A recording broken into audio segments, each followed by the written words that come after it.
Siena is best known for its medieval painting. It is also home to one of the greatest cycles of Italian Renaissance frescoes, which are located here in Siena Cathedral, inside of the Piccolomini library. And in fact, they were painted by an artist named Pinturicchio between the years 1502 and 1508. And while Pinturicchio is not a household name in English, he is adored by the Italians as one of the greatest painters of the Renaissance.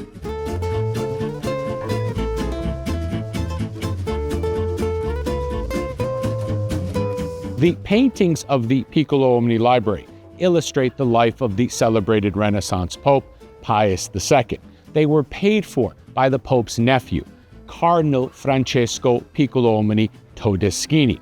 And the 10 scenes illustrate the great life and career of that Renaissance Pope from its very beginnings when he was sent off to Basel for his education, to the moment where he was elevated to the rank of cardinal, to the calling of the Council of Mantua to figure out what they were going to do about the fall of Constantinople, to the canonization of the most important saint here in Siena, Catherine of Siena, in which, in fact, there is a celebrity portrait. If you look in the lower left-hand corner, that young man with the tights and the codpiece holding a candle is none other than Raphael himself, who had come to Siena to assist Pinturicchio in the execution of these frescoes. And in many ways, these paintings kind of epitomize what most of us imagine Renaissance painting to look like.